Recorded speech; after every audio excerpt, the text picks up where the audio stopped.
Audio recording started. We are at the new Season 18 focusing screen. Go ahead and start from there. Hey, what's going on, Guardians? My name is the Black Link. Come back at you on October 4th, 2022, the first weekly reset in the month of October. Can you believe we're already at the spooky time of year? Man, this year is going by fast.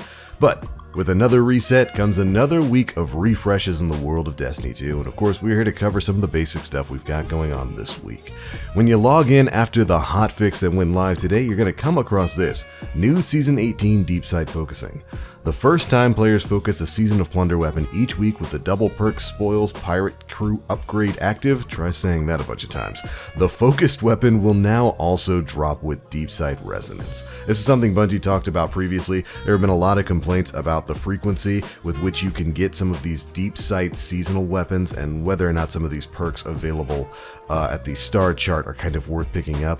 And so Bungie's doing a bit of a quality of life update here to make it easier to get some of those deep sight resonance weapons the first time you focus at the star chart every single week. Definitely good stuff. But moving on into some of the other stuff we've got here. Additionally, this week we've got double Nightfall rewards. Man, don't you wish that were live last week with Sepix Prime. You can enter the Nightfall playlist this week and claim victory and earn double rewards. It's going to be a great week to grind out some of those Nightfall weapons. Speaking of, let's go ahead and take a look at what we've got this week. The Nightfall this time around is the Glassway. Ooh, from a great strike in the Devil's Lair over to kind of a drag of a strike in the Glassway. You are going to be dealing with some massive enemies and some massive problems. Of course, with the Master modifiers, you're going to be dealing with Barrier and Overload champions, match game, togetherness. So you're going to have your base health regen reduced. If you're near another player, your regen's going to be increased. It is the hand-holding modifier. You'll be dealing with triple threat when it comes to the shield. You'll be facing Arc, Solar, and Void shields. But of course, you got the double Nightfall drops. I do believe the DFA is supposed to be the Nightfall weapon for this week, so if you're looking for a decent version of that, now's going to be a good time to get it. We've also got Cosmic Superconductor. Arc and Stasis users have increased super regeneration, but take more elemental damage from all sources, and an acute Void Burn, which of course gives you plus 25% Void damage dealt and plus 50% Void damage received. Good luck on your grinding, Guardians. Alright, over in the Vanguard Ops playlist today we've got Arc Singe, Grenadier, and Grounded.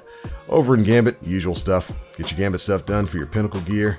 In Crucible, I hope you guys had fun in Mayhem last week. We've got the return of Control, Showdown, Survival, Rumble, Elimination, and Crucible Labs if you want to go and test out some zone control.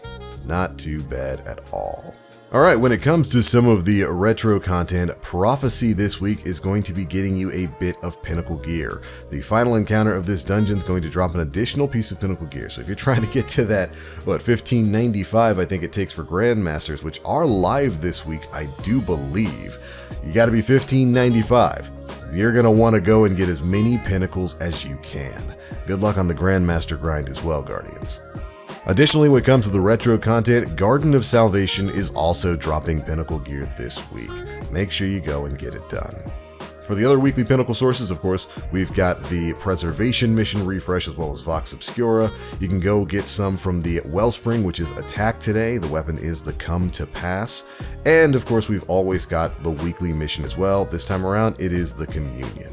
Make sure you get your grinding done. Over here on the moon, of course, we've got a refresh in the Duality Dungeon, plus the story mission this week on the moon is In the Deep. This is one of the best missions out there when it comes to farming up your crafted weapons or getting a bunch of deep sight resonance weapons completed. There's a section in with basically infinite enemies, infinite thrall, right after you get the Hive Cryptoglyph. It basically is going to allow you to farm up a lot of those weapons or level up your crafted weapons really, really quickly. Would definitely recommend it if you got some stuff you're looking to level up. Alright, that's pretty much all the biggest stuff out on the Director. Let's head on into the tower and see what the vendors have got this week. So, aside from some weird graphical glitches going on in the tower right now, things seem mostly okay. But over here at Banshee44, today he's rocking a Boudica C. This is actually a really fun sidearm to play with. Performs really well in PvE and in PvP, and this combination isn't too bad. You're rocking Ricochet, Appended Mag, Pugilist, and Frenzy. I would actually pick this up and test it out. There's a lot of fun to be had with sidearms right now, and this is probably one of the better ones out there. Then we've got a really decent Lunulata 4B, especially for somebody out there looking to run some Grandmasters, rocking good old shoot to loot as well as successful warm-up, not too bad of a combination at all. After that, an annual skate with tunnel vision and timed payload, kind of an interesting combination there. Then we've got a Fugue, I have no idea how to pronounce this sort of thing, with 4th times the charm and box breathing.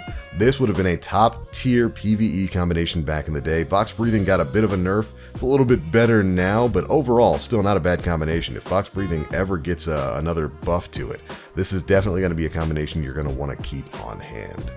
After that, we've got the Palmyra B with unrelenting chain reaction, nothing too special there, and a Taipan FR4 with 4FR rather, with triple tap and opening shot. This is one of the better new linear fusion rifles out there. There's a quest that actually gets you a pretty decent one, but it's got accelerated coils. Triple tap's always good on here. Not too bad at all if you haven't gotten any other linears. Alright, let's head on over to 801. Alright, over here at 801, we've got Unflinching Grenade Launcher Aim, Rocket Launcher Scavenger, Kindling the Flame, and Elemental Shards. Elemental Shards is a top tier mod. With this, Stasis Shards count as Stasis Elemental Wells for you. Doesn't apply to Crucible, Trials, or Iron Band. This is pretty much a PvE thing, but every time you create those Stasis Crystal Shards, whenever you're using Stasis abilities, it'll count as Elemental Shards, or Elemental Wells for you, activating your Elemental Well mods. It's unbelievably powerful. It is a core part of a lot of the best Elemental Well Stasis builds out there. You basically have to have this thing. If you're a newer player, definitely make sure you swing by 801 today to pick up Elemental Shards. Must have mod. But alright Guardians, that's pretty much it for the weekly reset for the week of October 4th, 2022, the first week of the month of October. I hope you Guardians are still enjoying the ongoing seasonal content here in Destiny 2. We do have Festival of the Lost getting ready to start up in another week or two. We'll probably be hearing something about that in the TWAB this week. So make sure you're staying tuned to all of that. As usual, I'm going to finish this video out by going through basically all of the Eververse offerings that are available this week. Make sure you go and tune in and check all of that stuff out. Additionally, if you're watching this over on Planet Destiny, I've started uploading these over on my personal channel, youtube.com/theblacklink as well. There'll be a link to that in the description box below. As you guys know, Planet Destiny is closing its doors. Right now, we're kind of just doing the basic operations of putting out any kind of real big news videos or weekly reset videos until we get the final go-ahead to basically shutter and archive the channel. You'll know as soon as we know when that's going to happen, but it should be sometime soon. But as always, thank you guys so much for the support. I love your faces. I will see you out there. And as always, I am the Black Link. You Guardians, stay frosty.